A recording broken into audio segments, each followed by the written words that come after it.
આગળ વધીએ આણંદ જિલ્લામાં સ્થાનિક સ્વરાજ્યની ચૂંટણી લઈ રાજકીય માહોલ ગરમાયો છે। આણંદ કરમસદ મહાનગરપાલિકા સહિત જિલ્લા પંચાયત, તાલુકા પંચાયત અને નગરપાલિકાઓના ઉમેદવારો પ્રાંત કચેરીઓ ખાતે મોટી સંખ્યામાં પહોંચીને ઉમેદવારી નોંધાવી રહ્યા છે। ભાજપે ગત રાત્રે ઉમેદવારોની યાદી જાહેર કર્યા બાદ ઉમેદવારો ઢોલ નગારા સાથે અંબા માતાના દર્શન કરી ઉમેદવારી ફોર્મ ભરવા પહોંચ્યા હતા, જ્યારે કોંગ્રેસના ઉમેદવારો પણ જોરદાર શક્તિ પ્રદર્શન સાથે મેદાનમાં ઉતર્યા છે। ખંભાત નગરપાલિકામાં ભાજપે મોટા ફેરફારો કરતા માત્ર એક જ સભ્યને રિપીટ કર્યું છે, જેના કારણે આંતરિક ચર્ચાઓ તેજ બની છે। જનતા પાર્ટીના અનેક કાર્યકર્તાઓએ ટિકિટ માંગી હતી, પરંતુ ટિકિટોની પણ મર્યાદા છે। એના કારણે જે કાર્યકર્તાને ટિકિટ નથી મળી એ કાર્યકર્તા પણ અમારા માટે સર્વશ્રેષ્ઠ છે, જેને મળી છે શ્રેષ્ઠ છે, બીજા નથી એવું નથી।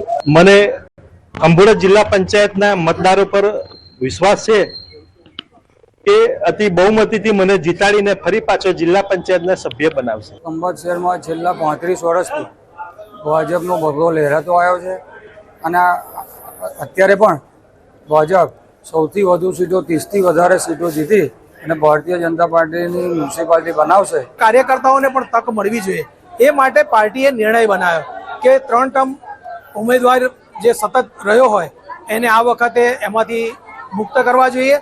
મને ભારતીય જનતા પાર્ટીએ 3 ટર્મથી નગરપાલિકાનું સુકાન સોંપ્યું હતું અને એ માટે હું ભારતીય જનતા પાર્ટીનો ખૂબ ઋણી છું। ખંભાતની પ્રજા મેં જે રીતે કહ્યું, સ્વયંભૂ આ વખતે કોંગ્રેસના તમામ જેટલા ઉમેદવારો ઉભા છે એમને બહુમતીથી ચૂંટીને મોકલવાની છે અને ચોક્કસ ખંભાતમાં પરિવર્તનનો પવન ફૂંકાઈ રહ્યો છે। દાહોદમાં ભાજપ ઉમેદવારોએ ફોર્મ ભર્યા। જાલોદ ધારાસભ્યની ઉપસ્થિતિમાં જ ફોર્મ ભર્યા હોવાની વિગતો મળી રહી છે। મહેશ ભુરિયાની ઉપસ્થિતિમાં દાવેદારી નોંધાવી ગોવિંદ ગુરુ લીંબડી તાલુકા બેઠકો પર નામાંકન, 6 જિલ્લા પંચાયત બેઠક પર પણ નામાંકન, રેલી સ્વરૂપે કચેરી પહોંચી ઉમેદવારી નોંધાવી।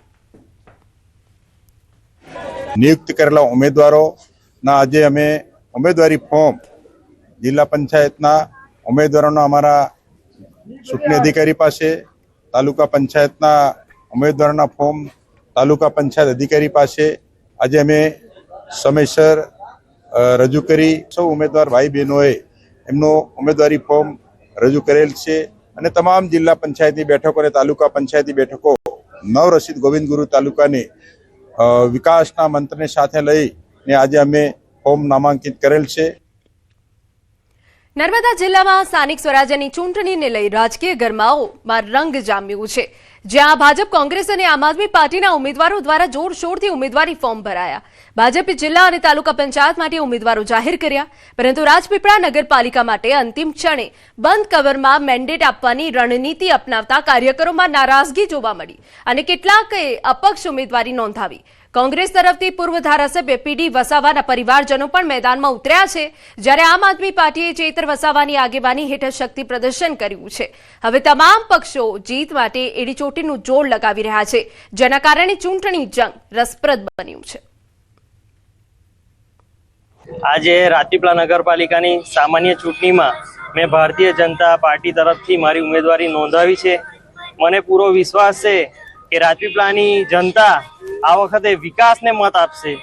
ભારતીય જનતા પાર્ટી પ્રદેશ તરફથી જે મેન્ડેટ આપવામાં આવ્યા હતા એ તમામ મેન્ડેટ મુજબના ફોર્મ અમે ભરાવી અને મેન્ડેટની કોપી પણ જે તે અધિકારીને આજે પહોંચાડી દીધી છે। ટૂંકમાં ફોર્મ ભરવાની તમામ વિધિ આજે અમે પૂર્ણ કરેલી છે।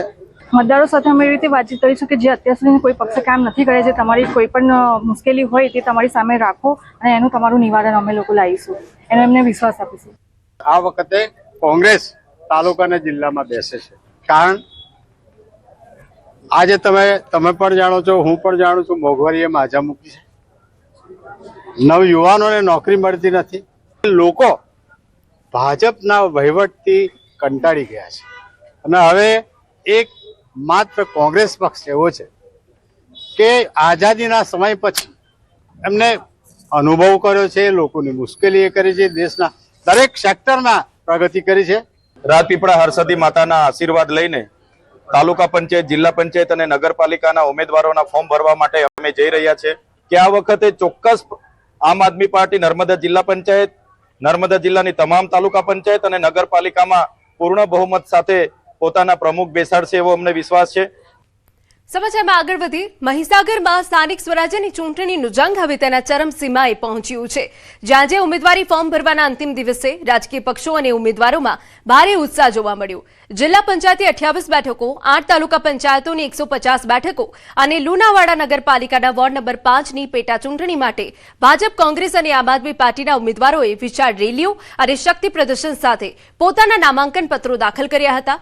પક્ષીય ઉમેદવારો સાથે મોટી સંખ્યામાં અપક્ષોએ પણ ઝંપલાવતા ચૂંટણીનો માહોલ રસાકસી ભર્યો બન્યું છે. આગામી 26 એપ્રિલના રોજ યોજાનારા મતદાન પૂર્વે હવે તમામની નજર આવતીકાલે થનારી ફોર્મ ચકાસણી પર ટકેલી છે, જેના બાદ જ મહીસાગરના રાજકીય રણ મેદાનનું અંતિમ ચિત્ર સ્પષ્ટ થશે. નગરપાલિકાની પેટા ચૂંટણીમાં 5 નંબરમાં અમોએ કૃપાબેન મુકેશકુમાર ખાંટ ફોર્મ ભર્યું છે. વિજય અને વિશ્વાસ સાથે કમ્પ્લીટ 12 ને 39ના મુહૂર્તમાં પહેલું ફોર્મ ભર્યું છે અને અમે વિજય થવાના છીએ એ અમને પૂર્ણ વિશ્વાસ છે. આ વખતે પણ મને વિશ્વાસ છે કે મારી સાથે લોકોનો વિશ્વાસ છે, લોકોનો પ્રેમ છે અને ભારતીય જનતા પાર્ટીના કાર્યકરો મારી સાથે છે અને બહુ જંગી બહુમતીથી જીત થશે. મને 20 પટ્ટન જિલ્લા પંચાયતમાંથી ભારતીય જનતા પાર્ટીમાંથી ટિકિટ ઉમેદવારી માટે સીટની ઉમેદવારી માટે ટિકિટ મળી છે, તો હું આપ સૌનો ખૂબ ખૂબ આભાર માનું છું. મહીસાગર જિલ્લામાં વડા જિલ્લા પંચાયત સીટ મને જે આજે ભારતીય જનતા પાર્ટીના શીર્ષ નેતૃત્વ, પ્રદેશ નેતૃત્વ અને અમારા મહીસાગર જિલ્લાના નેતૃત્વએ મને મારી પર વિશ્વાસ મૂકી મને ટિકિટ આપી છે, ત્યારે હું વિજય વિશ્વાસ સાથે કહું છું કે આ સીટ પૂર્ણ બહુમતીથી અમે જીતીશું અને મહીસાગર જિલ્લામાં ભારતીય જનતા પાર્ટીની જિલ્લા પંચાયત બનશે એવા વિશ્વાસ સાથે આજે મેં મારું ફોર્મ ભર્યું.